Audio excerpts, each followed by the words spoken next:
¿Qué tal? Bienvenidos a las Soxo Talks. Estoy escuchando a mí mismo.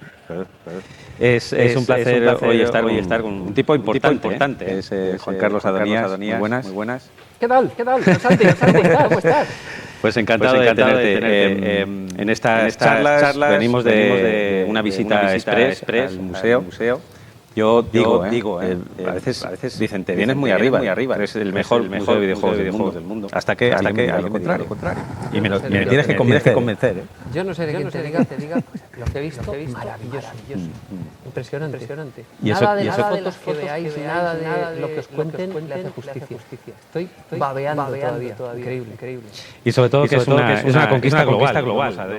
Oye, que haya un edificio en pleno centro de Málaga de estas características. Nos conocemos de hace algún tiempo, o sea, menos del que parece, porque llevamos ya tiempo rodados antes de conocernos, pero hemos visto lo suficiente para decir, ostras, ¿quién se iba a imaginar que un edificio de estas características se iba a dedicar al videojuego de manera permanente, abriendo de lunes a domingo y con este gustazo, ¿no? de la gente? Bueno, que venimos hoy a hablar de... Venimos un poquito con el retrovisor. Siempre digo que un museo como Oxo no solo vive de la nostalgia, pero al mismo tiempo que digo eso, digo que no es bueno, nunca es un ejercicio bueno renegar de donde venimos.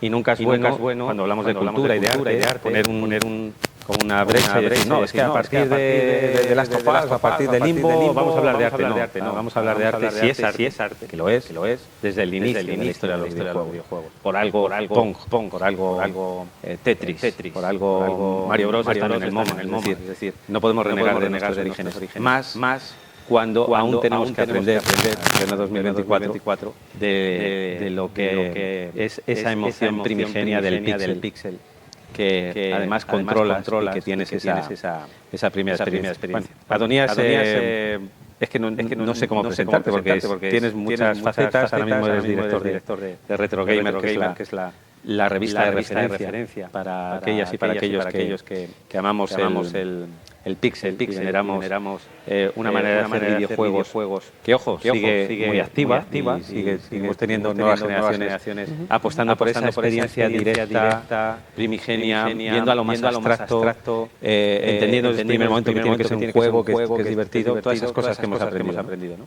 Y luego también Retroworld, la feria también de referencia dentro de la celebración del pasado.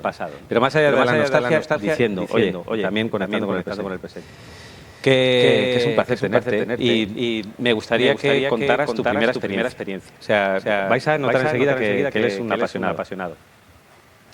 Es de esas personas que va a haber más emoción que datos en su testimonio.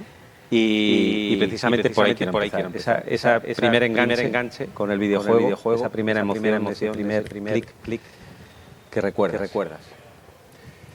El principio de todo. Pues es curioso porque además esto lo he hablado con gente a quien no le gustan los videojuegos.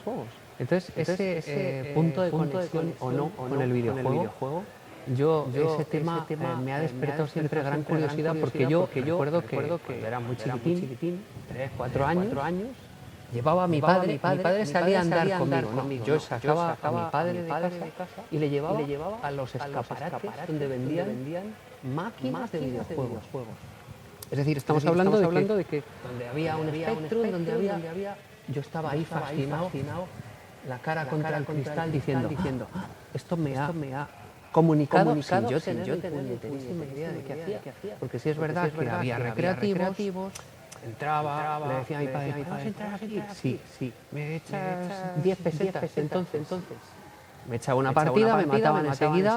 Los juegos de antes eran muy difíciles, estaban encaminados a sacarnos los dineros. Los 10 pesetas aquellas habían. Pero yo había conectado con el videojuego, o el videojuego había conectado conmigo, sin que yo hiciera ningún esfuerzo para que aquello sucediera. cuando es curioso, aquí es tontería meterse en cuestiones de géneros, de los hombres juegan más, las mujeres juegan menos, no. Es una cuestión de que algo conecte contigo, ¿no? Y esto pasa con absolutamente todo. Entonces, mi primer contacto con el videojuego fue que el videojuego conectó conmigo y por lo que había. Entonces, yo soy del 62, yo tengo 51 años, estamos hablando de que entonces, con lo que se jugaba, aparte de las arcades, aparte de las máquinas de bar, las máquinas recreativas, era con los ordenadores.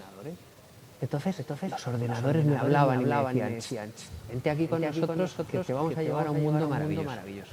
Claro, cuando entraron en mi casa los Spectrums o ZX81, ojo, cuidado, que en su momento, en la EGB, en ese octavo de EGB que yo estaba cursando entonces, metieron asignatura de informática. Aprendimos a programar, aprendimos a unir un par de líneas de código que al final, ¿qué hicimos? Pues un videojuego, una especie de Defender, ¿no? Una navecita que iba tirando bombitas así, con un ZX81, con un ordenador que podíamos decir que no tenía ni teclado, porque era un teclado de membrana, que era una especie de bulticos que había en una superficie plana y que no tenía ni RS. Es decir, estaba conectada la alimentación y para desconectarlo, para apagarlo, lo que tenías que hacer era tirar de cable. ¿Qué pasaba? Que cuando habías hecho esto unas cuantas veces, aquello quedaba flojo, toda esa cantidad de líneas de código que habías escrito para hacer un juego, para hacer cualquier bobada, se iba a hacer. Aún así, el videojuego había conectado conmigo. Yo creo que el primer recuerdo que tengo yo son dos. En realidad, mi primera partida a algún clon de algún Scramble o alguna cosa así. Y ese ZX81 con esas primeras clases de informática que yo recibí en octavo de GB, que dije, ostras, esto me divierte, esto me estimula, esto me apasiona y lo puedo hacer yo. Aquella dinámica ochentera tan bonita de esto no solamente se juega, sino que además puede ser un do it yourself maravilloso en el cual tú puedes entrar, tú puedes incluso joder, esto yo pensaba, yo siempre he tenido alma de empresario, yo siempre he querido emprender, siempre he pensado en ¿esto qué sentido le podemos dar? ¿Pasional? Económico. Porque esto alguien lo está haciendo, lo está vendiendo y está llegando a mí. Si yo aprendiera esto, podría quizá algún día vivir de ello. Bueno, hay mucho que contar en esas entremedias y tú a lo mejor tienes algo que preguntarme al respecto, pero sí, así fue al final. Conseguí, vamos a decir que ganar dinero con el videojuego, por lo menos dedicarme a hacer una parte de mi vida es hablar de videojuegos, conseguir llevar el videojuego a muchas generaciones diferentes. Pero bueno, no sé si he respondido a tu pregunta, pero ese fue mi primer... Bueno, son dos momentos curiosos. Sí, o sea, te quiero decir, no curiosos, son lógicos. El del salón recreativo, sí. Y que yo lo tuve con Galaga y el Star Wars cabinado.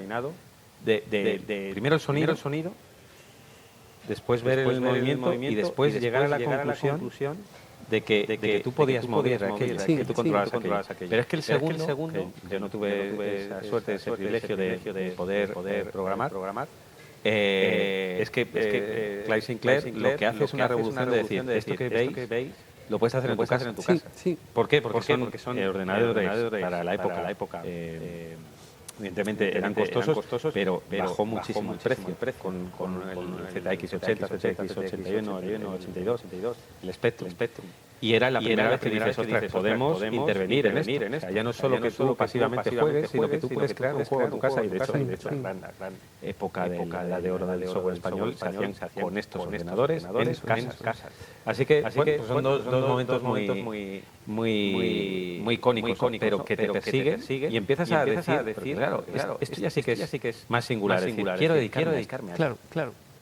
No sé en qué parte del tren, pero quiero subirme a este tren. Pues casi yo creo desde el primer momento, porque es que es una cuestión de conectividad, de conexión, de que algo te habla. Entonces tú lo sabes que se ha quedado contigo. Te lo lleva adelante durante toda tu vida. Entonces es verdad que ZX81 hablaba antes de máquinas de prestado. El primer Spectrum 48K que llega a mi casa es un Spectrum prestado. O ir yo a casa de otros a jugar a Spectrum 16K o lo que hubiera, pero a jugar a los primeros juegos de Ultimate, Yo recuerdo, las primeras partidas a cualquier cosa, ¿no? Pero hubo un juego de Ultimate, Underworld, que era una locura, era un laberinto. Pero era un laberinto. Era imposible salir, eran plantas hacia las que tenías que subir. Típico juego difícil de la época, no por sacarnos los dineros, sino porque la manera de hacer juegos entonces era, vamos a hacer una cosa que quepa en la máquina, que quepa en lo que técnicamente quepa en la máquina, pero que le dure al usuario lo más posible. Que se ha pagado 2.500 pesetas entonces de la época, que por lo menos le dure más allá de un par de tardes. Eran juegos muy difíciles, pero ese decir, ostras, aquí hay algo con lo que yo me puedo entretener, con lo que yo me puedo divertir, con lo que a mí me dejan echar un par de partidas cuando termino yo de hacer mis mates y mis ciencias naturales y mis cosas, pero yo veo que, oye, ¿por qué no dedicarme a esto de verdad? Y fíjate que yo soy muy de, hasta que no le cuento a alguien, gracias por estar ahí, lo que pienso, no sé lo que pienso. Entonces me estoy dando cuenta que desde el minuto 1 dije, es que aquí hay algo con lo que yo puedo vivir, con todas sus consecuencias. Quizá no pensé de una forma muy clara en la parte económica, evidentemente, que voy a pensar yo en cuartos en esos años infantiles, pero dije, ostras, se viene conmigo y se viene conmigo con ya todas las partes de videojuego que yo cato. Y venimos ahora mismo del Oxxo y yo, de todas las partes que he visto, hay algo que tengo clarísimo, que es uno conmigo, que es parte de mi infancia, que son las Game & Watch, las maquinitas. Es que hoy día las ves, te lo he comentado allí en el museo, y digo, es que esto es hermoso per se. Hoy, entonces, es decir, lúdicamente hablando, te pones a jugar y te enganchas como una mona. Estás desde el momento que lo coges hasta que alguien te diga, que llevas ahí media hora, majo. Estás jugando y estás enganchado. Pero luego es que es precioso. Su embalaje, su packaging, su forma de... Y sobre todo, algo que para mí es fundamental en toda la puñetera historia del videojuego.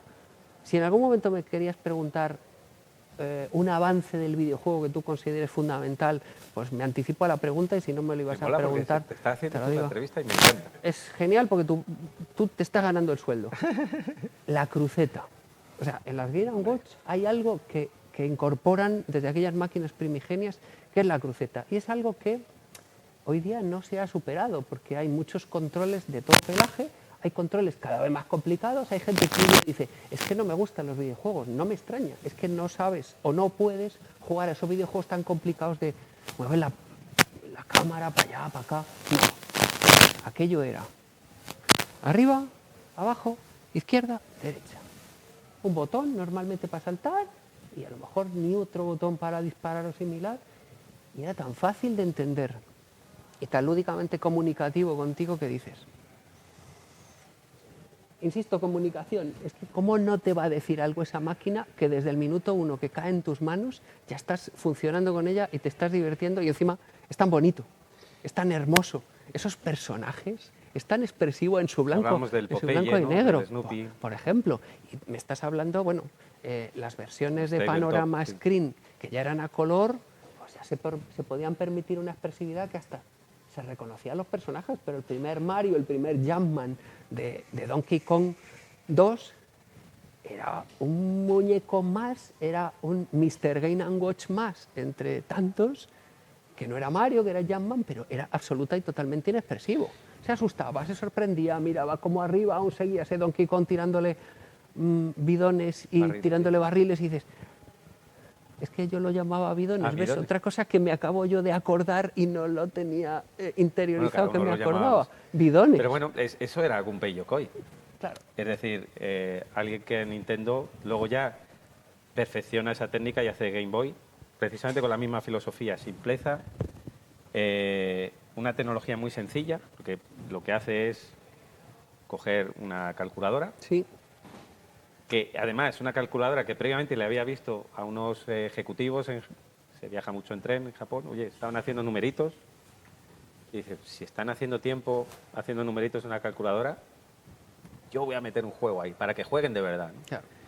Y una calculadora que en principio era agresiva para los niños de la época, se convierte con su intervención en una maquinita, la primera máquina portátil, la primera revolución, pero es que luego sigue sus pasos y esa filosofía sigue en la Game Boy, que nace junto con Game Gear, Atari Lynx, es decir, ya existía la tecnología de color, pero él la apuesta por el monocromo.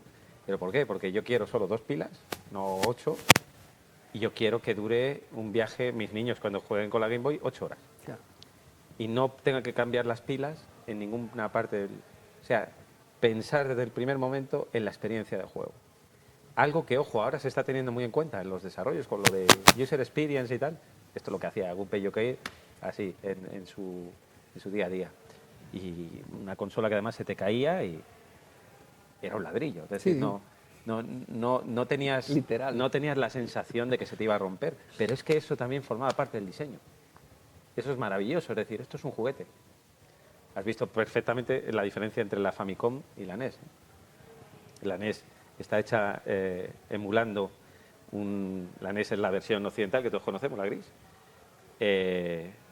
Claro, está emulando un aparato de la época, es decir, si tú lo vas a meter en el salón, que no desentone mucho. O sea, la versión occidental, americana, pues vamos a hacer como si fuese un reproductor de VHS o beta de la época, pero al Famicom no, Famicom era un juguetito. En Japón no escondían lo que... con los mandos escamoteables, el puerto, maravilloso. Bueno, que te quiero decir con esto que todavía tenemos mucho que aprender del retro. ¿Qué es lo que tú sigues aprendiendo a día de hoy de este tipo de juegos? Y además que a ti te sirve, porque tú conectas con muchas generaciones, de decir, bueno, esto que a ti te parece innovador ya estaba en este juego, o quizás deberíamos replantearnos lo que decías antes, ¿no? Venimos de juegos AAA. De hecho, hubo una burbuja de AAA bestial y de pronto la industria grande empezó a fijarse en los indies para volverse a, vamos, experiencia de juego, ¿no? Juego que se explica a sí mismo, sencillo, de manejo sencillo. Vamos a esta experiencia. ¿Qué tipo de enseñanzas del retro tú ahora mismo ves más activas y decir, mira, tenemos que seguir aprendiendo por esta línea? Lo hemos comentado en el museo. Esta generación primerísima de consolas sigue teniendo validez absoluta, porque claro, yo soy un observador de mis ferias. El rato que tengo estoy por allí pululando, mezclándome, sobre todo los chavales más chiquiticos, y decir, ¿se lo están pasando bien? ¿O están aburriéndose soberanamente? ¿O están buscando desesperadamente dónde está el Fortnite? Que yo lo que quiero es jugar a los juegos de ahora. Y al final es que la perfecta validez que tienen estos juegos es perfectamente transportable o a una máquina potentísima que la desaprovechas absolutamente y haces un juego como los de entonces, con gráficos pixelados, con música chiptune, entonces coges unas fórmulas que funcionan en todo momento, que son juegos que tienen perfecta vigencia lúdica, y te lo traes ahora a una máquina, una PlayStation 5 que puede hacer cosas infinitamente más poderosas y sorprendentes, pero vamos, es jugabilidades, la palabra más fea del mundo, pero me entendéis, ¿verdad? Yo la sigo empleando a diestro y siniestro. La jugabilidad de los juegos de entonces la transportas ahora y es perfectamente válida. Hubo una primera época, una primera edad de oro del videojuego español y del videojuego internacional, en la que estos juegos, los juegos que se juegan, que no se complicaron mucho con vamos a contar cosas y vamos a hacer cinemáticas en la que los personajes interactúen entre ellos, pero esa primera época dorada de los videojuegos, que simplemente los juegos se jugaban y ya, ha pasado por varias etapas en las que se cogía la enseñanza de los juegos de entonces, los juegos clásicos, y cuando nacieron máquinas tan poco complicadas como los primeros, no vamos a llamarlos smartphones, pero todos hemos tenido unos Nokia, de esos primeros teléfonos ya molones que hubo, claro, pero incluso un poquitito después, cuando consiguieron meterle algún sistema operativo Symbian o similar, que de repente tenías ahí como un mini Spectrum metido en ese teléfono.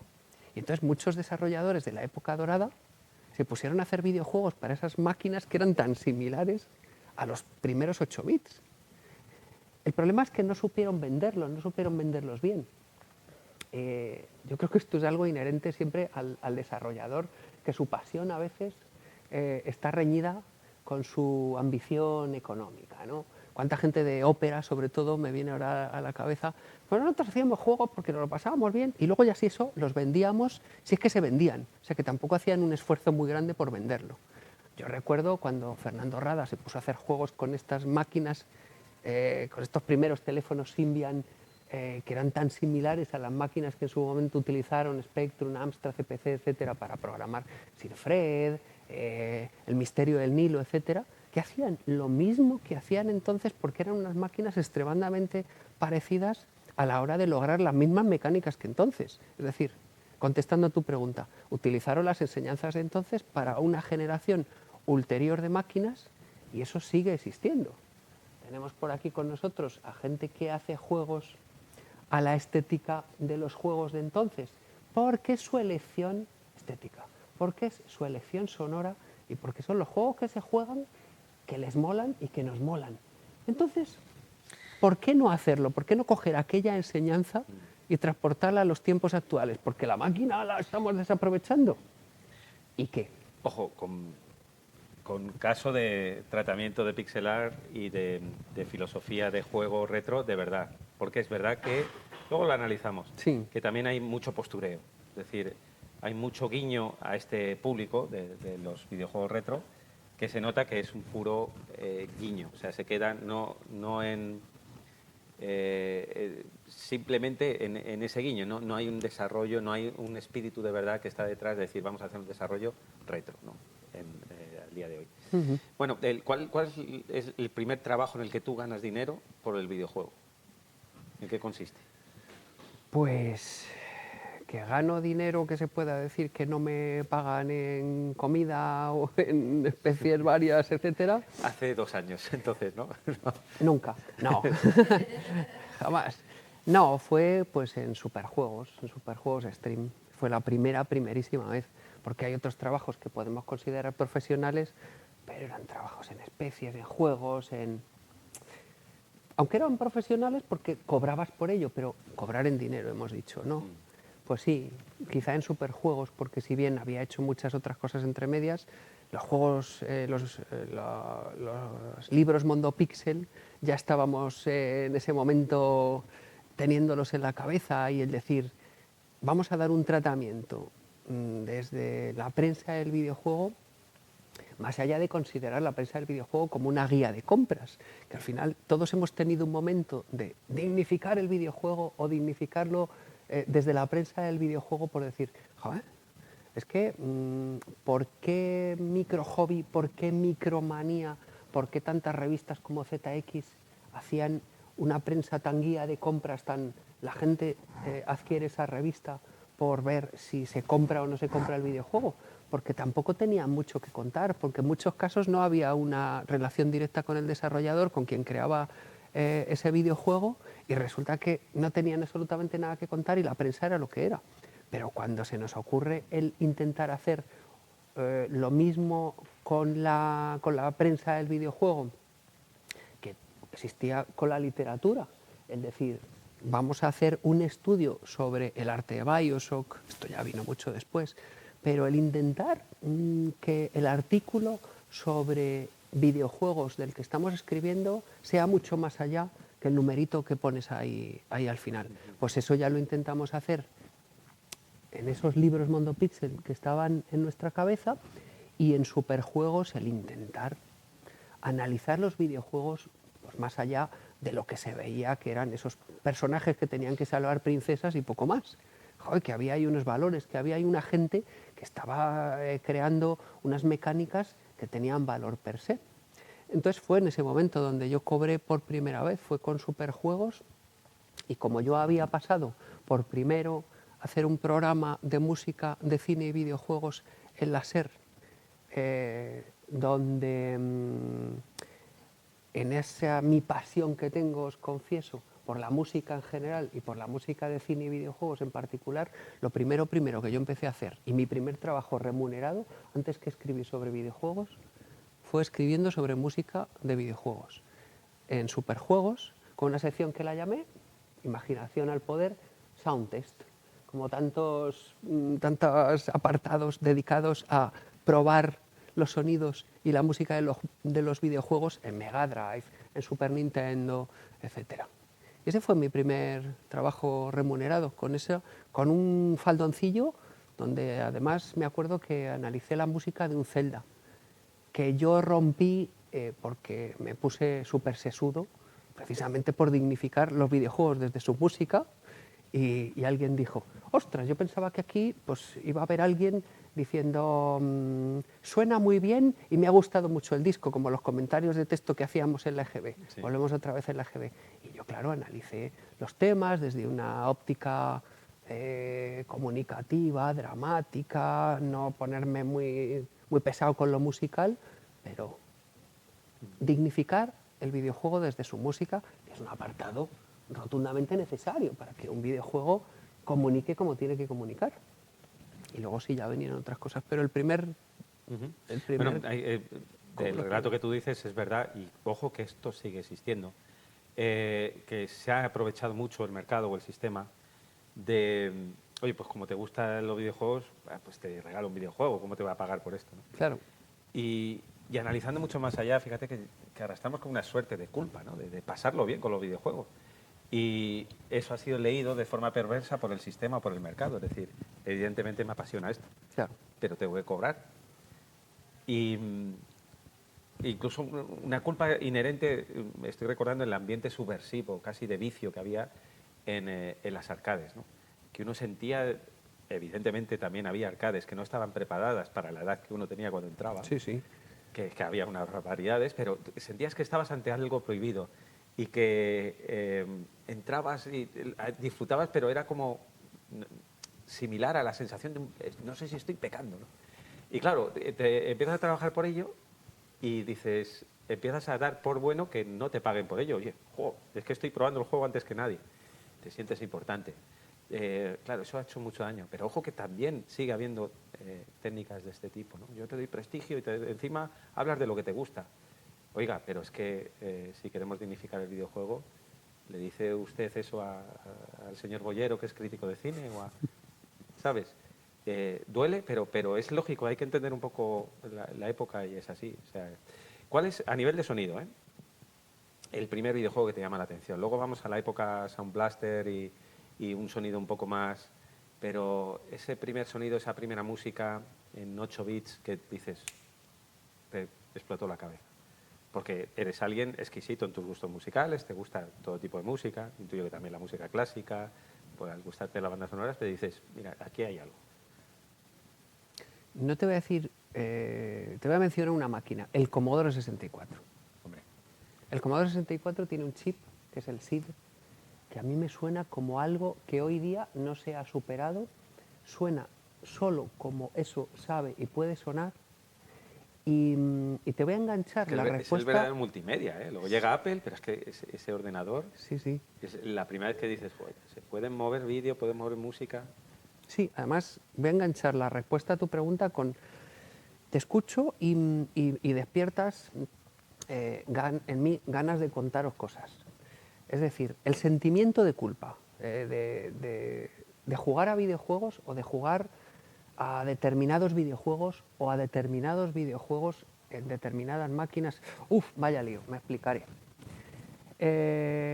Cuando, como os comentaba, lo primero que yo veo en los escaparates, además de Game & Watch, además de distintas máquinas, que antes metías videojuegos en relojes, igual que ahora, metías videojuegos en relojes, pero metías jugabilidades en máquinas que a mí me hipnotizaban, ¿no? Pero lo primero que entra en esta cabezota es los videojuegos a través de los ordenadores. Entonces, por alguna razón, la simbiosis se crea con la informática y para mí tiene un valor tremendo la informática clásica porque siempre me ha gustado cacharrear y al final, desde que era bien chiquitín, siempre me ha gustado desmontar algo para luego volverlo a montar y si he sido capaz ya he aprendido algo, ¿no? O sea, el afán por el cacharreo siempre ha ido en mí. Entran esos ordenadores prestados en el cole, como sea, descubro que se pueden hacer videojuegos, entonces para mí la justificación de que los videojuegos entren en mi casa es por una máquina con la que además, es una máquina con la que puedes hacer algo y además juegas a videojuegos. Bueno, también dicho de otra manera, sí, es una máquina con la que juegas a videojuegos y además puedes hacer otras cosas, pero la primera consola... Tú lo decías al revés a tus padres. Sí, yo... Es para estudiar. Yo no dije nunca eso porque he tenido la suerte de que mis padres les convencía fácilmente y ni siquiera tuve que utilizar esa excusa con mi primer ordenador, que fue un ZX Spectrum Plus. Pero digamos que mi primera consola, quitando las Game & Watch, quitando las 2 o 3 primeras maquinitas que tuve, fue una Game Gear, porque yo me daba cosa pedir, incluso tener algo que solo sirviera para jugar.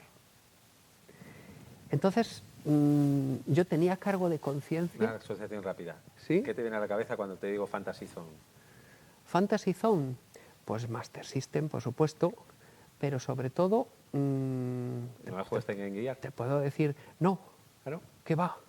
Yo es que me pasó una cosa, y al final no voy a hablar del Commodore 64, sí, tengo que hablar del Commodore 64. No, al revés. No llegué a jugarlo en Game Gear porque después de la Game Gear pasé directamente a la Mega Drive. Ahí ya no tenía cargos de conciencia. Master System no. Master System llegó mucho después, esa me la salté. Fue una de mis generaciones perdidas. Pero bueno, la parte sonora, la parte Commodore 64, es el primer ordenador para jugar que se podría decir que era un ordenador, es decir, lo veías y era una cosa con teclas más allá del ZX81, más allá del Spectrum, y a mí lo que me pasaba en ese afán que teníamos todos los chavales de la época era que yo tenía un Spectrum, pero había que ir a casa de los otros muchachos cercanos, de los otros vecinos que tenían un Commodore 64, un MSX. No, en realidad no conocía a nadie que tuviera un MSX. Esto es así, sí. Las cosas como son. Era el ordenador de los ricos, de los pijos. Sí. Bueno, de verdad que en mi entorno, yo vengo de Guadalajara y mi barrio, en los barrios aledaños, ninguno tenía un MSX. Pero sí tenía mucha gente a mi alrededor que tenía un Commodore 64. El Spectrum sonaba con pitiditos, menos alguna melodía digitalizada que cogías y digitalizabas una parte y ponías trozos sobre trozos y daba una sensación polifónica maravillosa, pero un poco así como apagada, como mezclado, como esto suena a boca llena de música. Pero claro, ibas a casa de alguien que tenía un Commodore 64, venga, vamos a jugar, ¿qué juego ponemos? Pon este. Pero si ese juego es una mierda, si me da igual, si no vamos a jugar, yo lo que quiero es que lo cargues, porque lo que quiero es escuchar su música o la música que suena mientras lo cargas. Entonces, para mí, musicalmente hablando, jamás he superado mis primeros impactos sonoros con el Commodore 64. De hecho, solía llevar aquí un SID como pin y me cago en la leche, lo he perdido, si no lo estaría aquí luciendo. Pero y sigo enganchando con cosas de cargos de conciencia. Cuando me compro mi siguiente ordenador después del Spectrum, se lo digo a mi madre, sí con justificación, pero no era tal. Es decir, la digo, mira, quiero un ordenador, lo quiero para jugar, pero sobre todo lo quiero, que fue el Commodore Amiga, que tenía unas aptitudes sonoras fabulosas, heredadas directamente del Commodore 64, aunque para mí el Commodore 64 sigue sonando mejor, pero seguía teniendo esa justificación en mi cabeza de voy a poder hacer otras cosas aparte de lo que quiero hacer, que era hacer música con él. O sea, quería cargar programas que servían para hacer música con ello. Entonces, la Game Gear, que es la primera máquina que entra solo para jugar, quitando las Game & Watch, luego ya dije, ¿para qué me hago tantas puñeteras pajas mentales? Si quiero jugar, pues juego y me compro una Mega Drive y voy que chuto. Ahí ya empecé con el consolismo y aunque siempre he seguido con ordenadores y la informática clásica siempre ha ido conmigo y la informática actual allí donde vaya, ya he pasado por, bueno, sobre todo fue lo mío con las consolas de Sega, aunque me salté Master System, pero tuve todo el Megazord, o sea, tuve Mega Drive, Mega CD, 32X, los juegos de Sega 32X. Y precisamente la semana pasada hablamos presentando la enciclopedia Master System, de cómo Sega y la filosofía de Sega, que era algo más que unos juegos, era una filosofía, era un estilo de vida, el estilo Sega versus Nintendo, ¿te acuerdas? Sí, sí. Que era una época bestial. Oye, eran más económicos, pero es que en España funcionó brutal ese descaro de Sega, ¿no? En los juegos y además ese toque arcade que siempre ha tenido Sega. Arcade gamberro, es decir, sin miedo, incluso pues, esto que sabemos que Nintendo nunca lo haría, efectivamente, por esa política de de juegos más blancos, sin violencia. Claro, Sega entraba. Y pues en esa época nos dio muy duro por ahí. Pero es verdad, ¿no? La culpabilidad luego la analizaré, pero yo creo que estaba hablando, incluso me daba cuenta de que joder, porque lo que nos hace sentir bien, hay momentos que hay influencias externas que te niegan que nos sintamos bien y nos sintamos divertidos, ¿no? Y el videojuego siempre nos ha hecho bien y siempre camuflando, no, pero es para estudiar, no es que... Y dices, sí, simplemente jugar, ya está, toma. Claro. Y a veces hemos puesto demasiadas capas, ¿no?, encima de esa experiencia. El retro es experiencia primigenia y ahora estamos en otra época. Ahora estás al mando de una revista de referencia, que también es cierto que en un momento en el que, oye, el papel está pasando un momento peligroso. Digamos que tiene sus lectores fijos, pero sabes perfectamente que el papel tiene su hándicap ahora mismo. Entonces no sé cómo lo estás llevando, pero también al mismo tiempo es el mejor formato para divulgar el retro, ¿no? Y el retro actual, ¿no? Qué cosas están haciendo desde ahora, ¿no? Entonces, ¿cuál es tu filosofía? ¿Cómo estás afrontando este reto? El reto del retro. El reto del retro. ¿Cómo lo estás afrontando al frente de Retromanía? Pues es que al final, cuando la cabra tira al monte, pues yo me dejo llevar. Y esta cabra, pues a lo que se tira es a lo que le gusta. Y cuando estamos hablando de sí, el papel está de capa caída, sí, bueno, depende. Van gustos. Hay quien le gusta la funcionalidad de tener todo aquí centralizado, sus libros, su música con Spotify o con Apple Music o con lo que sea, o directamente seguir con lo tradicional y seguir disfrutando las cosas como escribí en una columna de Retro Gamer precisamente, yo creo que fue el número 4, el número 5. He dicho yo. Sí, Gamer, perdona. te he entendido. No, pero corrígeme, porque la gente no. La cuestión es que lo llamé a esa columna hábitat natural. Es decir, vamos a jugar, vamos a leer, vamos a escuchar música, si podemos en su entorno, si podemos en su... Joder, volvemos otra vez al Museo Oxo, ¿no? El placer de llegar allí y decir... O sea, no es purismo, claro, no es purismo decir, es que esta es la máquina original con un monitor de tubo, es que no es ponernos ni gafapastas, ni puristas, ni puñetas. Es que aquello se concibió así y todo lo que se haga por intentar mejorarlo es jorobarlo, porque al final estás excediendo a su contexto, luego lo estás pervirtiendo, lo estás estropeando. Entonces, ¿cómo estoy afrontando yo ese reto del retro? Exactamente igual en la medida de lo que se pueda. Evidentemente, si mi Commodore 64 un día hace boom, yo voy a intentar repararlo o me voy a comprar otro, y si mi tele de tubo hace catacroker, pues voy a coger otra tele de tubo para seguir jugando en la medida de lo posible, pues como aquello se concibió. Y si un artista y un Leonardo da Vinci del mundo hizo un arte como así, pues ¿para qué va a venir otro después a hacer otra cosa diferente sobre eso? Yo, con todos los respetos a George Lucas, pues oye, en un momento dado miró aquellos efectos especiales y dijo, joder, qué pocho es esto. Y se puso a retocarlo una y otra vez y otra y otra, y digo, tío, ya, ¿qué haces? O sea, para con ello, ¿no? Él afrontó mal su reto del retro porque aquello es lo que hizo con los medios que tenía. Lo hemos hablado antes comiendo. Aquella frase que según lo leas o te lo cuenten, se atribuye a Hitchcock o a Kurosawa. Las películas no se terminan, se abandonan. Porque si no estaríamos todo el día haciéndonos un George Lucas. Vamos a volver a hacer esto. Es que ahora lo ves feo. No, lo ves maravilloso. Mi película favorita de los años 80, Cazafantasmas.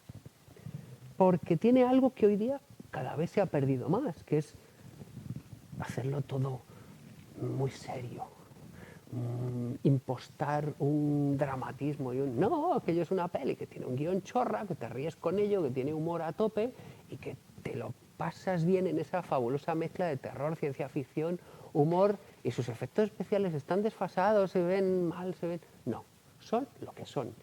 Y no le des más vueltas, y así como deben disfrutarlo. Vamos, rápido. ¿Yo? Sí. Cobra Kai. Stranger Things es muy tramposo. Seguimos hablando entonces. Pregunta desde el chat para echarte un cable. ¿A ti o a mí? Yo creo para el argumento del formato físico, porque dice que gracias a los usuarios al formato físico se ha preservado los videojuegos. Claro. Entonces te pregunta, y te traslado yo la pregunta, ¿cómo ves este tema de cara al futuro? Especialmente hoy se espera una noticia, hoy, por parte de Xbox, en la que probablemente van a anunciar que ellos van a dejar de publicar en formato físico. Esto unido a una revista que sigue apostando por el formato físico, claro, hay un punto que hay que analizar, que es la preservación. Todos sabemos que al final, pues como pasa con las fotos, ¿no? Tenemos 100.000 fotos aquí, pero nuestras abuelas tenían los álbumes y ahí quedan las fotos. Y al final las perdemos, ¿no? Tanto en digital. ¿Crees que en esta corriente también tiene sentido precisamente que una revista de divulgación del videojuego como Retro Gamer siga apostando por el físico? Precisamente guardar esa revista hace que la información se pueda preservar mejor que si lo dejas en digital. Estoy muy a favor de que cada uno consuma a sus socios como le dé la gana. Es decir, muy a favor de la emulación, muy a favor de que es una forma en la cual el videojuego puede ser jugado cuando a lo mejor no sería posible jugarlo si no fuera por medio de la emulación. Al mismo tiempo, hablaba antes de la música en Apple Music o la música en Spotify. Joder, la comodidad de llevar aquí todo y decir, o sea, yo no voy a ir con mi tocadiscos a cualquier parte con los vinilazos. Aparte que es que yo ahora mismo, por mi vida, por el ajetreo que llevamos, es que soy incapaz de sentarme a escuchar música. Al final estoy escuchando música tristemente, o no, pero es lo que toca, en el coche o como sea. Y esto ayuda mucho, llevar aquí 100.000 millones de discos ayuda. Es decir, Retro Gamer, que tiene su éxito, su reto del retro lo supera porque se dirige a un nicho determinado que es un mega nicho, es decir, tiene un target de usuarios muy concreto que son los amantes del retro, pero que somos muchos. Que su preferencia... Hay de todo, pero como en botica. No, pues en todas partes hay de todo. Pero es verdad que aunque su manera habitual y de preferencia sea la revista con lomo, que puedes coger y poner ahí los 47 números y decir, ¡oh, qué bonito queda!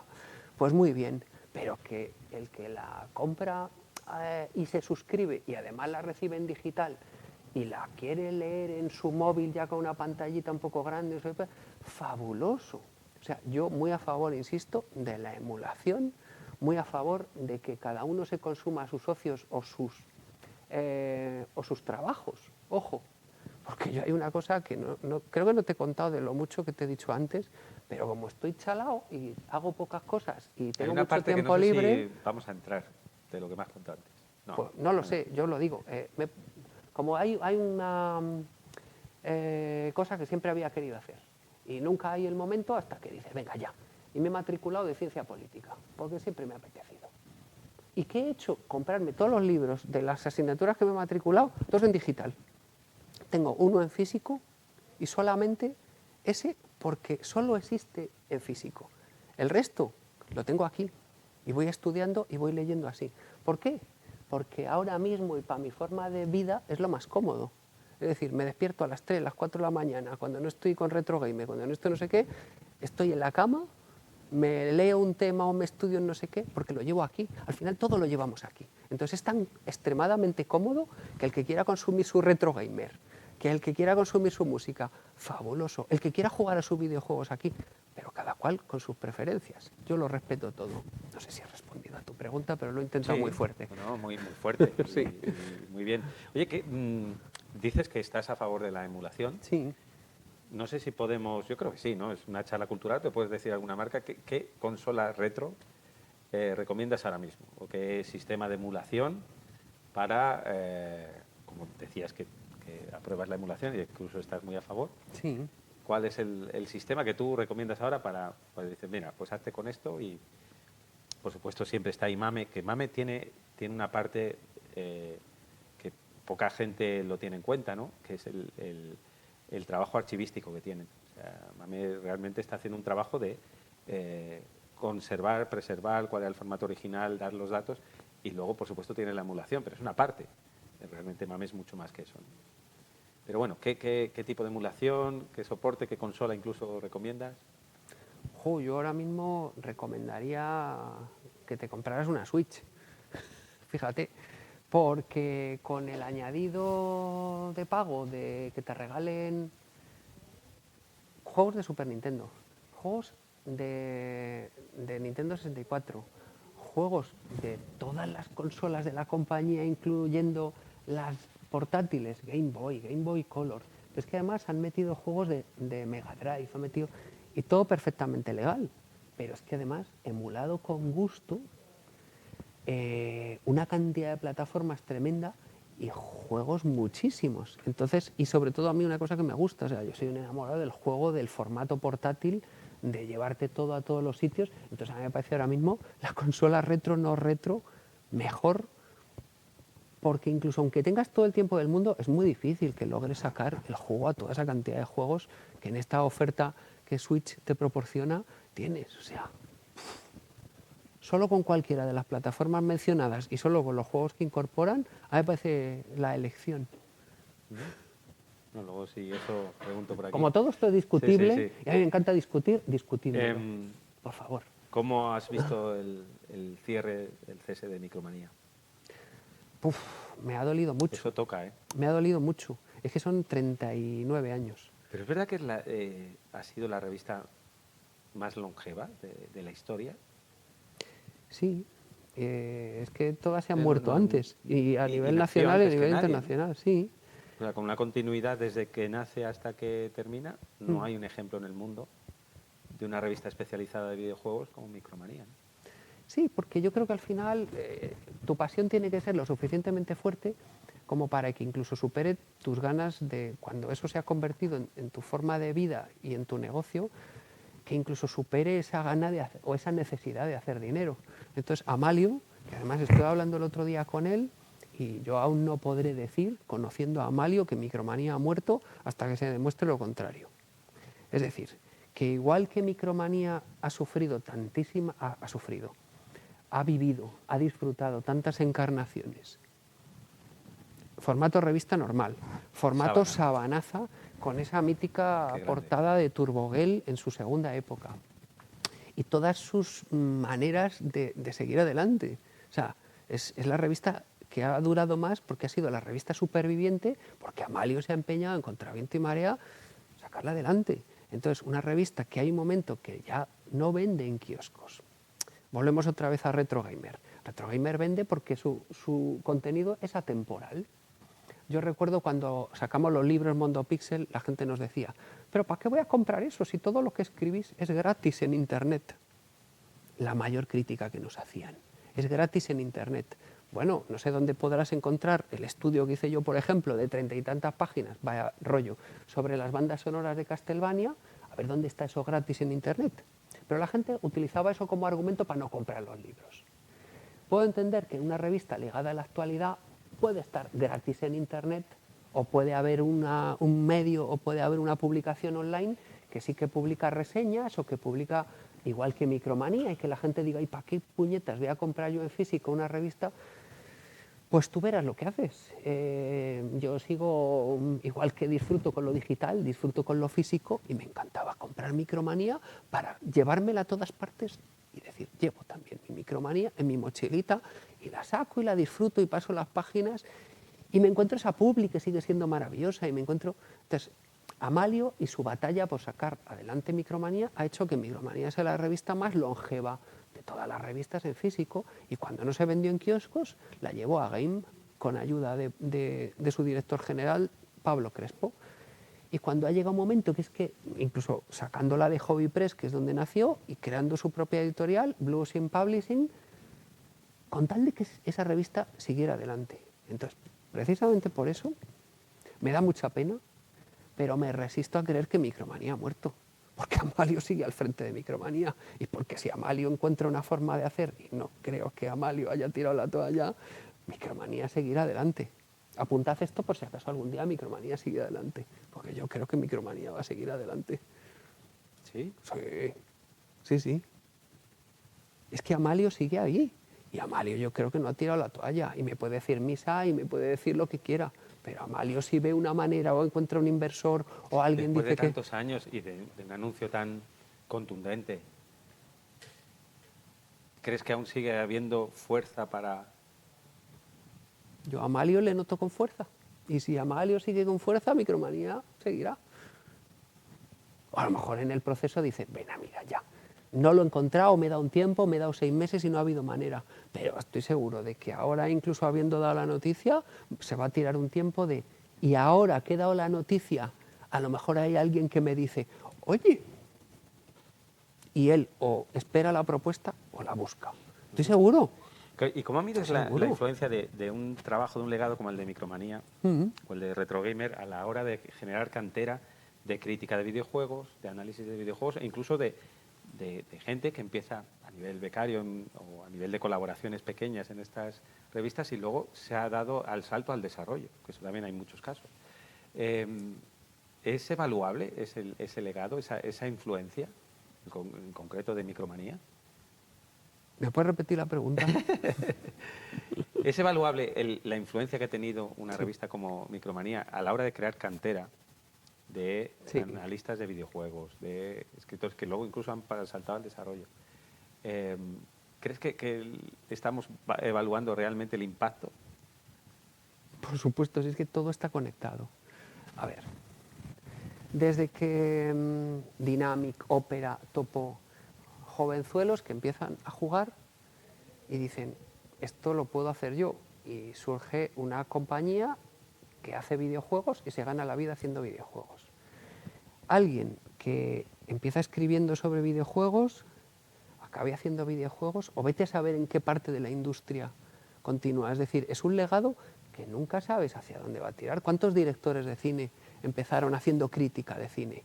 ¿O cuántos tipo Tarantino estaban en un videoclub y acabaron siendo los cineastas que son? Entonces, claro, pero necesitamos que existan esas revistas, necesitamos que existan esos videoclubs. Es que la industria del videojuego son piezas de un engranaje que giran, que si yo como prensa o tú estando aquí o haciendo arrancar o siendo parte integrante de que Oxo, el museo del videojuego, tire para adelante, habrá gente que llegue allí, inspire y coja ese legado que tú has transformado en algo que se muestra y que alguien lo recoge y tú no te has enterado de que eso ha existido y lo convierte para sí en, pues quiero hacer videojuegos y de qué manera quiero hacer videojuegos. Porque ha visto la exposición de Final Fantasy y ha dicho, quiero convertirme en alguien que escriba argumentos en videojuegos, es decir, o que cree... Quiero pintar. Claro, lo que sea. Pero tú qué puñeta sabes el legado que has creado cuando en Oxo has puesto una espada clavada en una piedra, que es la espada maestra, y que alguien ha llegado y ha dicho, qué bonito, quiero hacer arte, quiero hacer esto, quiero llevar esto a un videojuego, quiero aprender un programa con el cual modelar y crear personajes o crear objetos como esta espada en un videojuego y que acabe jugándolo a alguien. Es que el legado corre y más la industria del videojuego que tiene tantas piezas tan diferentes. Pero por eso es importante que haya muchas piezas trabajando, que a veces parece que se está tendiendo a una simplificación, a una guerra de bloques con grandes compras de compañías, de estudios pequeños. De pronto desaparece el formato físico, con lo cual una parte importante también de la industria, incluso de lo que tú has conocido muy bien con Aspiri y demás, de cuál es la ilustración con la que se vende el juego, en fin. Que intentemos, entre todas y entre todos, que el legado sea cada vez más amplio. Te quería preguntar, de todos los creadores que tú conoces de la maravillosa época de la Edad de Oro, ¿cuál es el que más te ha impresionado? Sin duda, sin duda. Yu Suzuki. Te iba a decir español, pero bueno. Ah, español. Vale, genial. ¿Pero tú lo has conocido? Que he conocido, bueno, sí. Lo he conocido a través de sus videojuegos. No, que he conocido, no, que a Yu Suzuki no he tenido el placer de conocerle, aunque es un tío, creo, muy accesible, pero claro, está allí, nosotros aquí. Pero, bueno, Yu Suzuki, que es el creador de muchos juegos de Sega, en plan, pues esa técnica maravillosa de escalado de sprites que haya conocido, y que haya creado videojuegos. Y que español, sí, un desarrollador español que digas, de los muchos que conoces, que has conversado, que has llevado a ferias y que dices, es especial, o era especial. Sí, pues yo creo que de todos, absolutamente todos, Made in Spain me pareció una compañía que creó juegos fabulosos. Para mí siempre diré que el mejor juego, uno de los mejores que he jugado y sin duda el mejor de la época dorada del videojuego español es Sir Fred y sus creadores, Fernando Rada, Charlie Granados. Hicieron algo que entonces fue... Para mí, yo eso no me lo creía, porque estábamos hablando de que las máquinas albergaban unos juegos en los cuales el personaje se movía a lo mejor de izquierda a derecha y saltaba de izquierda a derecha. Pero este personaje de repente corre con inercia, frena, de una forma que físicamente te comunicaba que ese personaje tenía su peso, se movía, frenaba, nadaba, combatía con la espada, se colgaba de lianas, con una fisicidad, que siempre lo digo mal, fisicidad, siempre digo, fisicidad, con una fisicidad pasmosa que dices, vamos a ver, ¿cómo han hecho esto? Y todo en un juego, porque en esos momentos en los cuales las máquinas eran tan limitadas como para albergar juegos limitados, pues tenías un acierto, dos aciertos aquí. De vez en cuando surgían juegos con cosas concretas que estaban muy bien. Este juego tenía un montón de cosas concretas que estaban muy bien. Y luego un mapeado intrincado, difícil pero no imposible. Entonces Fernando Rada, sobre todo, a mí me parece que es un creador, y toda la gente de Made in Spain en general fueron creadores con ganas de hacer cosas nuevas, con ganas de hacer cosas diferentes, y lo consiguieron. Tú fíjate que, claro, hablas de esa animación que luego, alguien como Jordan Merneck con Prince of Persia, claro, lleva un estatus, pero que es que ahí hay un motion capture, o sea, parte de una acción real que está registrada en vídeo y pasada a píxel. Pero aquí, claro, es que hay que reivindicar más Sir Fred. Y, bueno, no sé, alguien como Paco Menéndez. Porque es lo mismo decir, ¿cómo es posible, no, crear algo así? Hablamos de la abadía del crimen. No sé, es que hay ejemplos maravillosos. Y, por supuesto, Paco Suárez. Y esa mecánica de tanto tiempo, la parábola. Algo tan matemático convertido en mecánica. Sí. En fin. Pero bueno, ese es el tuyo, ¿no? Rada. Ese es el mío, esa es mi respuesta a tu pregunta. Luego mencionamos muchos y hablamos de sus logros en muchos casos. Aquí lo que pasa es que yo creo que se creó una industria del videojuego y aunque hubo gente como Dynamic que tenían desde el principio una mente empresarial y supieron vender videojuegos, la gran mayoría, y tengo la suerte de haber hablado con unos cuantos, te decían que les gustaba hacer videojuegos y luego ya sí eso se vendían. Pero sobre todo su labor y su gana era, vamos a hacer videojuegos y los mejores videojuegos que pudiéramos hacer. Entonces había grandes creadores porque querían hacer los mejores videojuegos. Y pregunta precisamente desde el chat de twitch.tv/oxomuseo, ¿Sí? ¿por qué se produce una interrupción del talento? ¿Qué pasó en España para que se parara ese impulso creativo de los inicios? El talento no se paró la industria del videojuego por una razón muy sencilla. Cuando los estudios, llamémoslo así, son pequeñitos y son capaces de controlar una producción desde sus medios limitados, venderlo y que la balanza pongan medios, personas, sueldos, inversión y ganancias, pues aquello tira para adelante. Es decir, 8 bits. ¿Cuánto nos cuesta hacer un juego? ¿Cuántas personas necesitamos? ¿Y cuánto dinero ganamos? Todo iba muy bien, es cierto, con el precio al que se vendían los videojuegos, 2.500 pesetas, hasta que hay una bajada del precio de los juegos a 875. Entonces, solo las grandes compañías conseguían vender lo suficiente como para que aquello fuera sostenible. Unas cuantas pasaron grandes apuros o murieron, y esa fue una de las razones por las cuales la industria española del videojuego paró, porque ya fue muy difícil con esos pequeños márgenes seguir adelante. Pero sobre todo cuando los tiempos avanzan y los 8 bits pasan a ser 16 bits y la gente pide más. Y la gente ya no pide cine serie B, serie Z y efectos especiales hechos en su casa con... Claro, ya la gente pide más. Entonces, ¿qué pasa? Que los desarrolladores españoles no pueden dar más porque tienen capacidad y tienen, sobre todo, capacidad de inversión para hacer aquello que venían haciendo.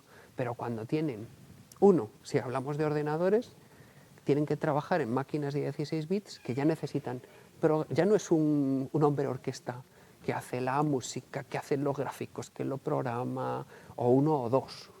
Ya necesitamos más personas, un grafista, no sé qué, no sé cuántos, para cumplir lo necesario para que aquella producción luzca. Esto si hablamos de ordenadores, pero si quieres programar para consola, ponte a trabajar con Nintendo, pídele la licencia para poder trabajar con ellos, que te la concedan, que tú les convenzas que vas a tener capacidad y luego paga lo que te piden para trabajar para ellos. O sea, el talento siguió estando ahí, pero ¿quién consiguió de nuestra industria? Canales, ¿no? para llegar al público. Eso es, o sea, la industria española del videojuego, la edad dorada se interrumpió no por falta de talento, el talento seguía estando ahí y el talento encontró, como he dicho antes, su vía de continuación en cuanto hubo manera de continuar. Cuando llegaron los móviles que como plataforma permitía trabajar para ellos y encontraron la manera de... ¡Joder! Los anuncios de revistas. Madre mía, la cantidad de cosas que se anunciaban en las revistas, entre los politonos, entre no sé qué, los juegos españoles de la época que se vendían directamente a móviles. Pero se vendían, y se vendían lo suficiente, o se vendieron un tiempo lo suficiente como para funcionar. Es decir, el talento siguió estando ahí. El talento nunca se interrumpió, pero diablos. Aunque la gente quisiera trabajar, solo algunos, vuelvo otra vez a Made in Spain, Figurat, Gaelco, trabajaron en recreativas aquí en España y trabajaron en recreativas porque alguien les dio la oportunidad de funcionar en recreativas y que su talento siguiera tirando para adelante pues en mil maneras que inventaron que continuaron su avance en el salón recreativo. Ya estoy viendo la curva vertiginosa. el Toyota y el World Rally, bueno, que nosotros llamábamos el Carlos Sainz. Es que era Vaya Carlos Sainz. Y vaya sonido, ¿eh? Esa historia es muy divertida porque la cuestión de lo que pasó es que era un juego para Carlos Sainz y cuando Carlos Sainz cambió de escudería no pudo ser un juego de Carlos Sainz. Y esto sucedió cuando el juego ya estaba terminado. Con el Celica precioso. Sí. Claro, ¿qué hicieron? Coger el dibujo ya terminado de Carlos Sainz y cascarle un casco, nunca mejor dicho, para convertirlo en un World Rally Championship genérico. Pero si alguien se metiera en el código del juego y consiguiera quitarle ese casco a ese personaje, está Carlos Sainz debajo. Para finalizar lo que es la parte nuestra, recuerdan también en el chat, claro, cómo estás viendo pues estas programaciones nuevas para Spectrum, para Commodore, juegos nuevos que además le sacan un partido que de inicio era insospechado. Dices, seguimos con los mismos 48K, seguimos con los mismos elementos, pero qué bien luce un juego hecho ahora para el mismo canal, ese canal que teníamos interrumpido, que ya no es solo un objeto de museo, es que se sigue creando juegos para estos formatos. ¿Cómo lo estás viendo? Supongo que estarás gozándolo. Estoy gozándolo hasta el infinito y más allá, porque, bueno, cuando cogí Retro Gamer, lo primero que hice fue meter una sección homebrew. Punteros ahí. Aquí tenemos punteros, logo malito, Grayson 87, con unas producciones prodigiosas y empezando por ahí, siguiendo por muchos otros, que como me ponga a mencionarlos, me dejaré algunos, ya he metido la pata mencionando a unos, pero estos había que mencionarlos. Pero sobre todo, es entendible que una máquina que se llegó a entender hasta cierto punto dio estos juegos así de bien y hasta este punto perfeccionados. Pero claro, si se ha seguido investigando las posibilidades de la máquina, pues se siguen haciendo juegos mucho mejores y ya sin la presión de absolutamente nada. Es decir, que en su momento se pillaban para decir, para junio tenemos que tener un juego terminado porque lo tenemos que vender. Ahora alguien en su casa, con la simple pasión de la máquina y el tiempo para hacerlo y la gana de hacerlo, y que luego han surgido muchas herramientas para que cualquiera haga su juego en su casa. La churrera de los Mojón Twins o similar, que son herramientas de programación que no tienes que saber programar, que simplemente pues dices, ¿qué idea tengo y qué videojuego quiero hacer? Y lo haces. Entonces, me parece lo más bonito que ha sucedido en el mundo del videojuego, pues desde la época dorada, porque es como coger esa época dorada y que siga, y que siga, y que siga, y que siga mejor que nunca. Porque, ¿qué puede pasar? ¿Qué es lo peor que le puede pasar a una plataforma? Que se muera. ¿Y cómo puede morir? Pues que la plataforma no se le pueda echar de comer. Pero si se le sigue echando de comer, si a mí me gusta el Spectrum y está las narices de jugar a los mismos juegos, ¿qué es lo que debe pasar para que siga jugando al Spectrum? Pues que haya juegos nuevos. Entonces me parece fabuloso que eso siga existiendo y además es que hay cosas que ahora la ves y dices, ¿cómo han hecho esto? O sea, toda la vida con el Spectrum ha existido el choque de atributos, ese famoso que se cogen los colores, se mezclan ahí, y aquello es un... Pues hay juegos ahora que dices, ¿y cómo han enmascarado esto? O sea, yo técnicamente es que no lo concibo, me parece alucinante. Y con todas las máquinas, o sea, hay gente que dice, ¿para qué máquina trabajaba o jugaba yo? ¿La Game Boy? Pues voy a hacer juegos para Game Boy, o para Amiga, o para lo que te salga de las narices, para lo que quieras. No se suelen meter en máquinas más allá de los 16 bits, porque ya es meterse en jaleos para gente que normalmente tiene sus trabajos, sus familias, pero a su nivel. Con las 8 y 16 bits se están haciendo cosas, pero además muchísimas, muchísimas, y fabulosas, nada de, ¡buah, qué cosa más pocha! No, cosas de que te pones a jugar y dices, ¡qué juega RAL! ¡Qué maravilla! Pues el retro sigue vivo y que tú lo puedas seguir contando, porque siempre que el retro esté vivo vas a estar tú. Hombre, intentaremos. ¿Eh? Intentaremos. ¿Cuál es tu deseo de aquí a 5 años? A 5 años. Esperemos estar aquí para volverlo, para decir, venga, ¿ves lo que dijiste? ¿Se ha cumplido o no? Sí. A mí me encantaría, y yo creo que los que ya tenemos cierta edad y que vivimos esa época y que aquello nos enamoró y volvamos a repetirlo, aquello molaba porque mola. O sea, no hay que hablar en pasado, que yo muchas veces me pongo a leer lo que escriben los de la retro gamer inglesa o lo que sea, y aquel juego, no, ese juego. O sea, hay que hablar en presente, porque, como decía en esta columna, vuelvo otra vez a ella, de hábitat natural. Mucha gente me pregunta, escribía así, si el videojuego retro, si el videojuego clásico es una moda. No, porque una moda, por definición, es algo que hoy está, mañana no. Para mí, mi Commodore 64 va a estar ahí. Entonces, dentro de 5 años mi Commodore 64 va a estar ahí. Pero sobre todo que esto, tal y como está ahora mismo, siga hacia adelante. Y que tengamos la suficiente pasión, los locos viejunos, para seguir diciéndole a nuestros chavales, esto lo vivimos, esto seguimos haciéndolo vivir y no con respiración asistida, no haciéndole a una RCP al Spectrum para que vamos, que tú puedes, y las teclas de gama, no, es que está muy vivo, está vivo y coleando. Entonces me gustaría que si nosotros como viejunos con esa pasión hemos conseguido hacerlo llegar hasta aquí y más allá, pues que no muera con nosotros, que venga gente detrás, que vengan chavales y que digan, sigamos con esto. Y esa es la razón por la cual yo particularmente, y creo que mucha gente que también está haciendo ferias como yo, pues que consigamos comunicar que esto fue, es y será. Y que si lo fue por nosotros y por muchos otros como nosotros, si lo es por la misma razón, si será, a lo mejor es porque tú tienes que hacer, chavalico, porque sea. ¿Lo conseguiremos que se hagan las máquinas clásicas? Pues no lo sé. Eso quizá es el reto más complicado. A lo mejor prefieren hacer juegos con estética clásica en máquinas actuales, pero si así es, no pasa nada, porque al final lo que cuentan son las mecánicas, ¿no? Vuelvo a decir que yo vivo en una constante realimentación entre lo actual y lo clásico, incluso con lo digital, lo simulado, lo emulado y lo viejuno. Entonces, que los chavales por lo menos vivan esas mecánicas y esas ganas de seguir creando y recreando y alimentando esas dinámicas. Y yo creo que eso es fácil que suceda.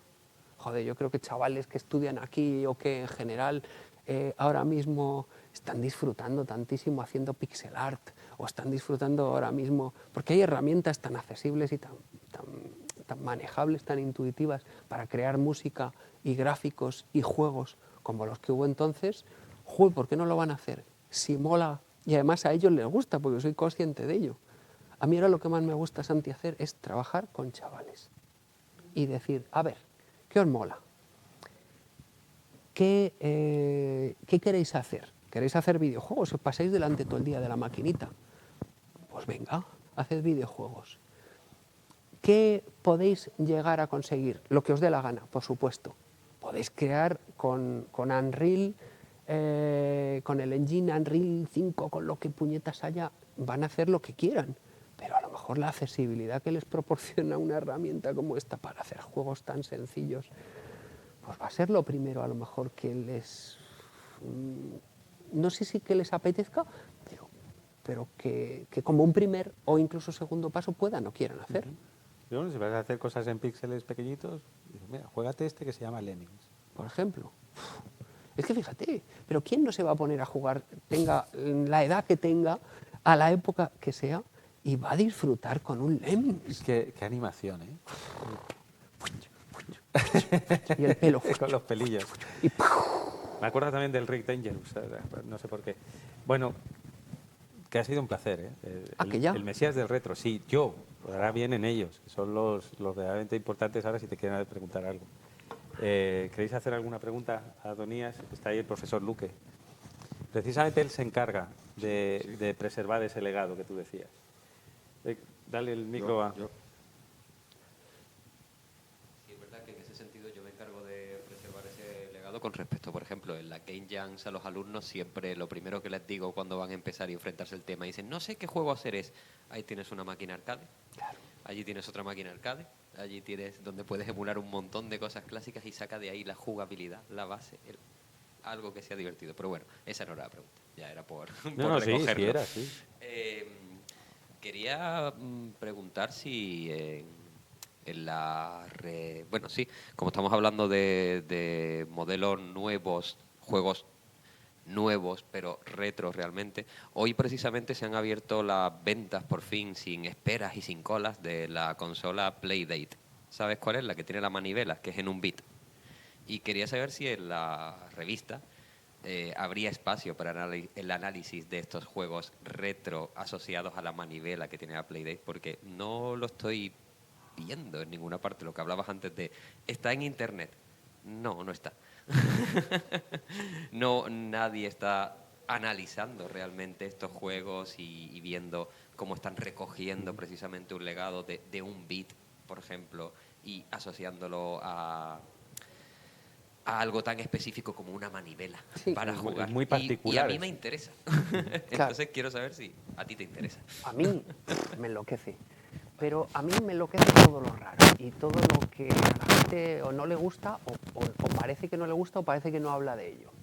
A mí hay temas que me apasionan, la industria, los juegos de una K, de ZX81 que no conoce ni Blas, pero en este sentido hacer una revista como Retro Gamer es tremendamente complicado y yo me autoexijo muchísimo. O sea, mi nivel de perfeccionismo con todo es brutal, pero claro, con algo. Encima, con lo que me siento tan responsable como Retro Gamer, porque uno, cuando hace algo que se vende, intenta agradar a todo el mundo o intenta, en su gran medida, agradar a cuantos más puedas. ¿Qué pasa? Que el encaje de bolillos, que son esas 148 páginas, y en la atemporalidad buscada, porque si hacemos una revista de actualidad, pues corres el riesgo de decir, si es que eso ya está gratis en Internet. Vale, volvemos a Retro Gamer. Vamos a hacer cosas que sean atemporales. Un estudio como en el que hay en el último número sobre Ultimate, Rare, que pasará de moda en el momento en que sigan haciendo juegos y haya 4 páginas más que añadir al artículo que se publicó unos cuantos años antes. Retro Gamer tiene su... Claro, Retro Gamer tiene su gran aportación en esos artículos que no pasan de fecha. Pero hay una sección que es Retro Radar, que es donde yo la utilizo como cajón desastre para todas estas cosas. El problema es que hay muchas otras cosas.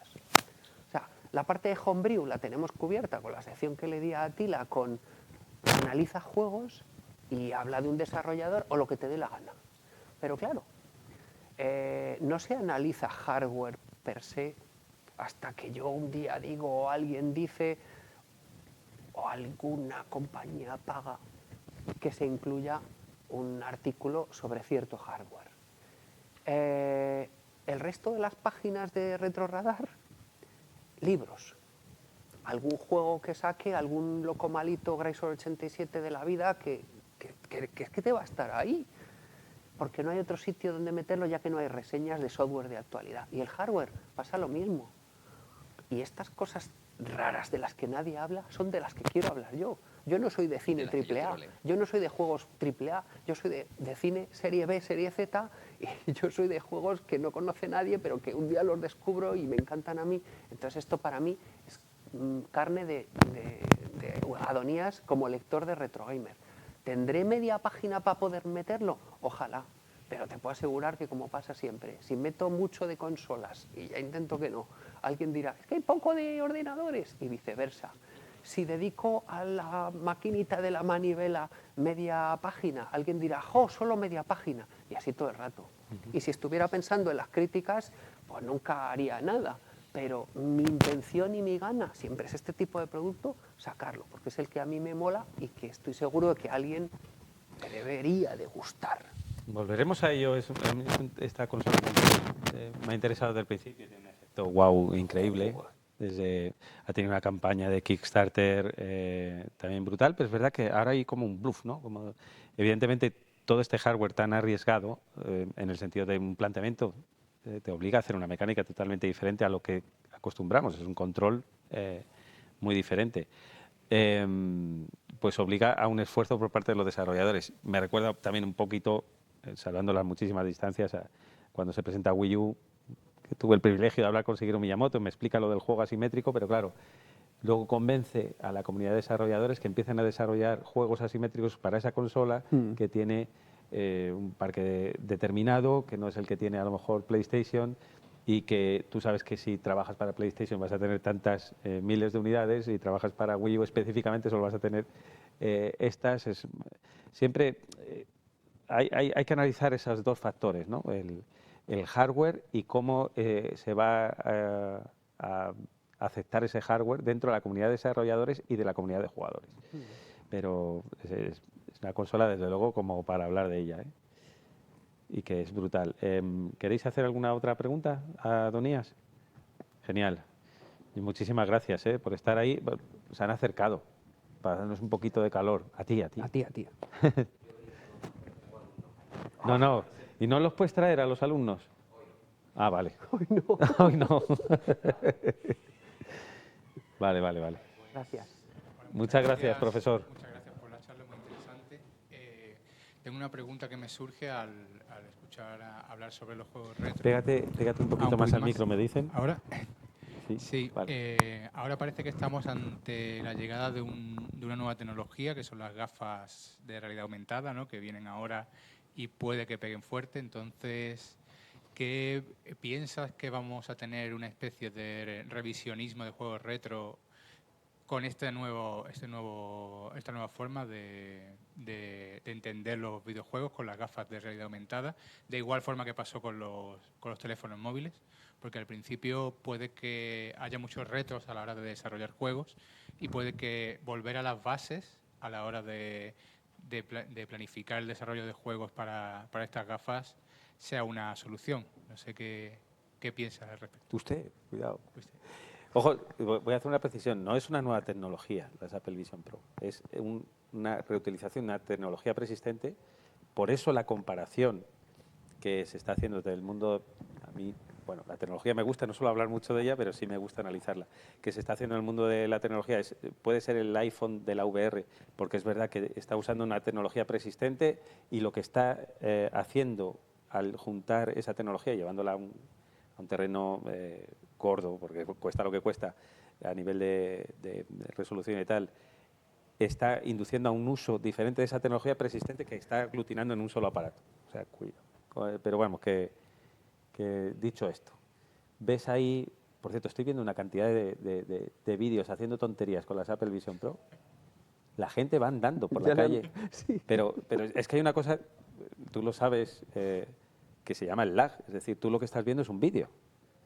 Es que te graba y te lo proyecta. A lo mejor tú vas a cruzar el semáforo y cuando tú lo estás viendo verde ya pasaba rojo y no te has dado cuenta todavía. O sea, te estoy haciendo una burrada, pero estoy viendo una...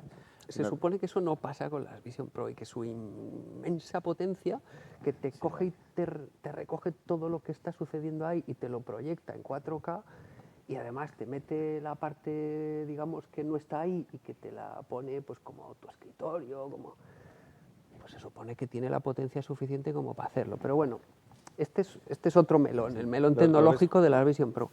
Hay otro melón que es más gordo todavía y que habría que dedicarle charla y le hemos comentado brevemente viniendo para acá y es un melonazo, pero intento con ello responder a tu pregunta. ¿Qué es un videojuego?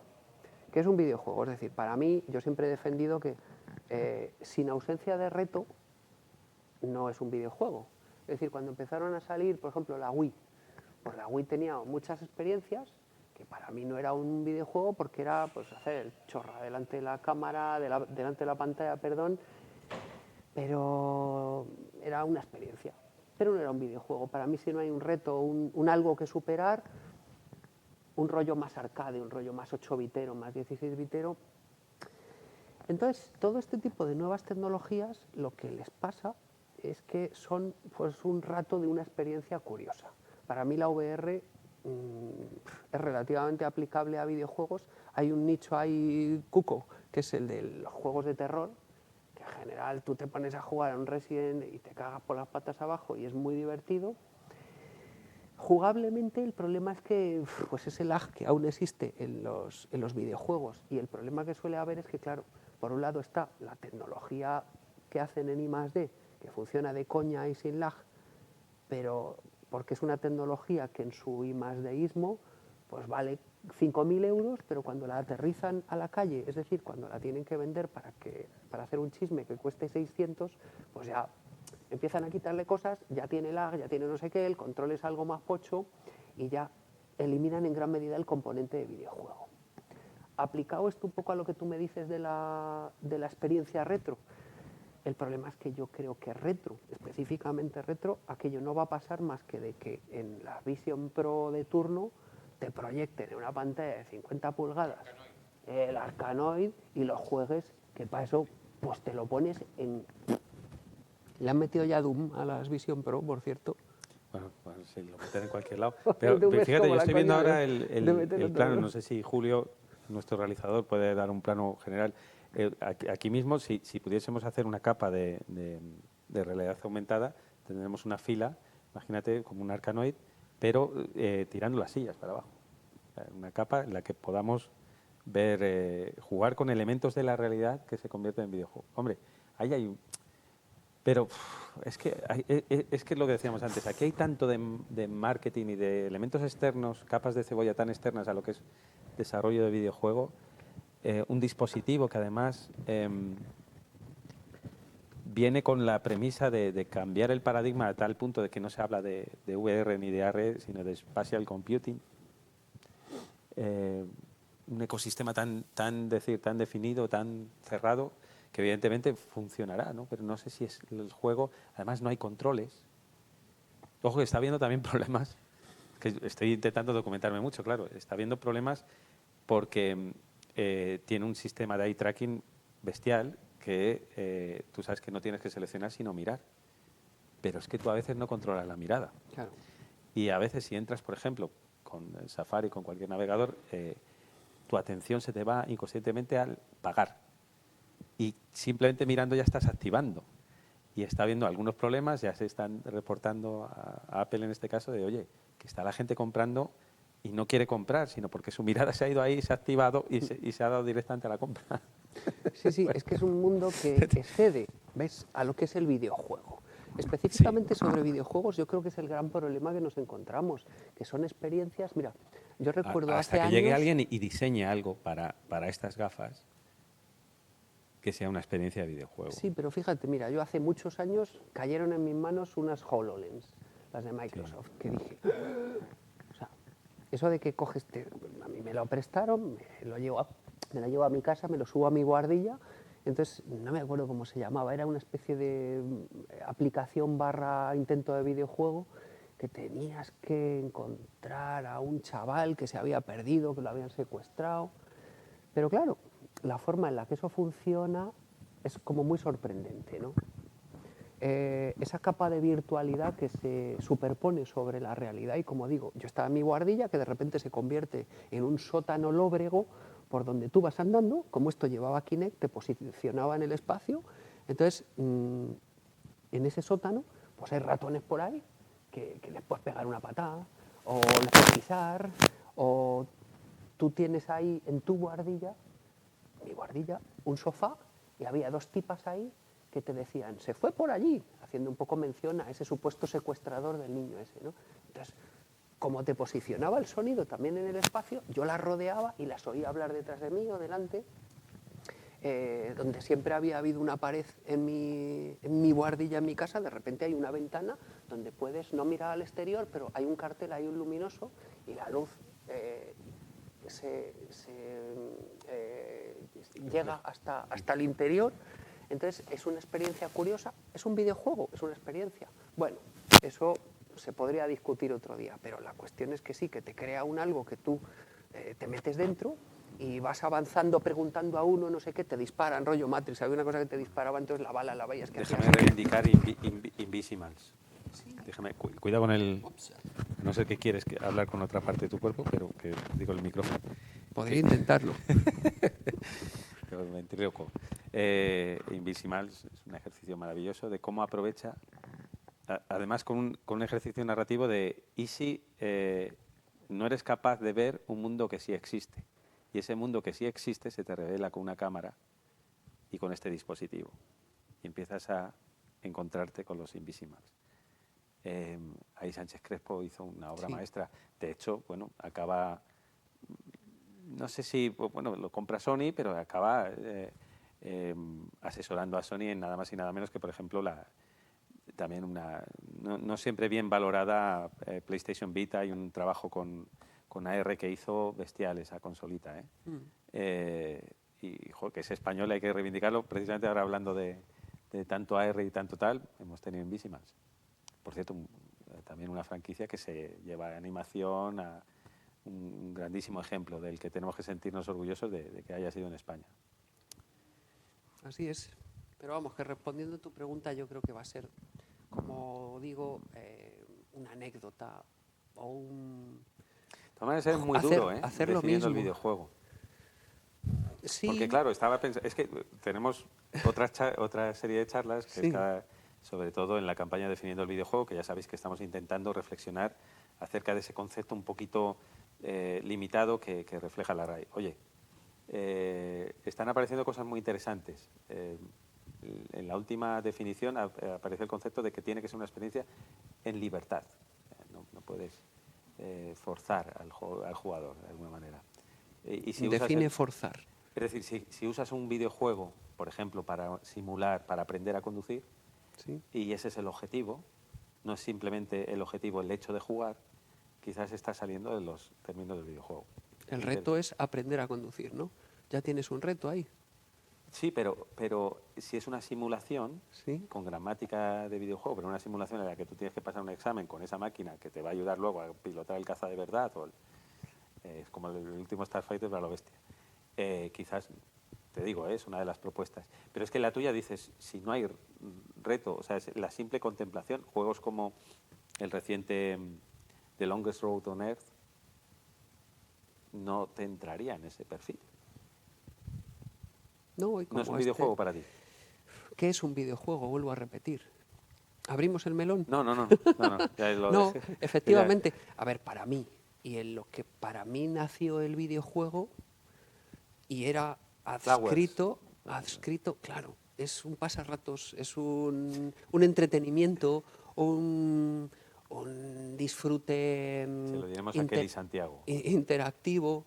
No, hay experiencias de este tipo maravillosas y que te transmiten cosas hermosas pero insisto, el videojuego que nació para mí, que es con lo que yo me he quedado, y era absolutamente adscrito a esa época, que las recreativas nos querían sacar el dinero y que las máquinas tan limitadas tenían que hacer los videojuegos más largos y más grandes, simplemente incrementando su nivel de dificultad. Pero yo me acostumbré a eso y reflexionando muchísimo y muchas veces sobre esto, me resisto a pensar que eso sea solo una percepción mía, porque para mí el videojuego en su momento fue esto.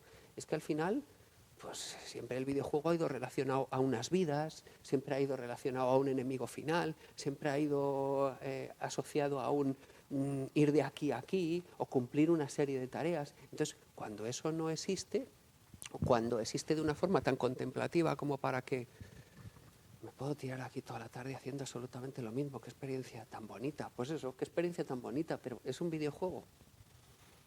Uf. Bueno, Yo qué sé. otro día abrimos ese melón, porque que yo incluso también voy más allá de lo del reto. Es decir, Candy Crush te propone un reto que es seguir pasando, pero sí. ¿qué estrategia puedes elaborar para superar ese reto? Es puro azar. Entonces, yendo más allá, dices, y a lo mejor tenemos que meter el término estrategia, darle siempre al jugador la oportunidad de superar un nivel con su estrategia. Y si no, no estamos hablando de un videojuego, pues es que eso ya es meternos en otra, pero me estás pensando ahora. Claro, pues, es que pues, como abriera la boca otra vez, sacaría otra línea larguísima de razonamientos y creo que ya no ha lugar, pero sí. Efectivamente es así. Si vamos añadiendo porque eso factores... es maravilloso. Los que nos hemos formado en este tipo de videojuegos, es maravilloso. Siempre nos ha empoderado al jugador. Nos ha dado la sensación de superar una prueba, de ser incluso listo, es decir, ostras, lo he hecho y además con mi habilidad. Y me he superado, lo he intentado varias veces, he fracasado, pero lo he intentado y he superado. Claro. Ese que a veces se pierde, ¿no? Y es verdad que en el museo tú ves muchas veces niños que, por supuesto, y niñas que no han tenido contacto ninguno generacional con este tipo de juegos, pero llegan y juegan, así. Y sin embargo, en otros juegos, oye, ¿esto cómo va? ¿Cuál es el...? Te tiras un tiempo hasta que logren meterse, ¿no? En fin, por echarte un cable también ahí. ¿Alguna pregunta más? ¿O no? Que si la tenéis, decirlo ahora o calláis para siempre. Porque no va a venir... Bueno, sí, va a venir más veces, pero a lo mejor ya la charla ya aprovecha. Con esta ya he tenido bastante. No va a venir más. Vendrá en forma de... Garantizado. Pixelada. Las Vision Pro próximamente, Adonías. Sí. Bueno, sí, hemos hecho amigos en Apple hoy. Un saludo. Y me encanta, y me encanta, no, pero para trabajar, la forma que propone de trabajar, lo puedo hacer directamente cogiendo el teléfono, ¿no? Incluso si tienes un Mac o tienes pues ya tienes ahí tu pantalla. Es que de momento es todo tan aparatoso, es todo tan tostón. O sea, me voy a poner las gafas que pesan. De pronto de ver las mismas aplicaciones que tienes aquí a golpe de... Claro, ahora mismo me parece que va a ser ¡hola, qué chulo! No sé qué. Voy a ver una peli, un rato. Luego te pones en una peli y no te lo pones en el chisme y qué rollo. Y ya si encima es un sistema de VR que tienes que montar un lío de cables tremendo, el perezón implica que no te lo vas a poner. Me tienen que proporcionar una experiencia lúdica, cinematográfica, fílmica, profesional, que me ayude lo suficiente con mi trabajo de una forma tan diferente o tan como para que supere todas esas trabas tan gordas. Entonces, hoy por hoy no pasa para mí más de ser una carísima curiosidad. Y me pasa como a Santi, que me encanta la tecnología y probarlo, enredarlo un rato. Sí, pero al final la aplicación práctica o lúdica yo no la veo, ni retro ni no retro. ¿Todo bien? Bueno, que ha sido un placer. Que muchísimas gracias por venir aquí. Es un gustazo tener en una charla como esta a alguien como tú y, como os decía, y os he avisado y ha quedado patente, pura pasión hecha relato de la historia del videojuego. la de Juan Carlos Adonías. Y que larga vida a Retro Gamer y larga vida a tu trabajo y a ese legado que decías. Es que necesitamos seguir alimentando esa hoguera para que siga persistiendo. Fue, es y será. Y será. Estoy seguro de que así será.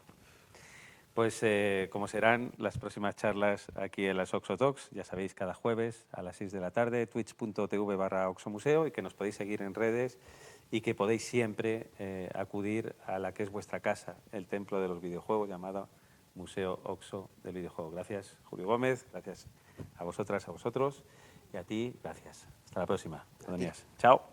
Gracias. Podéis aplaudir si queréis. Si queréis, les acabo de obligar.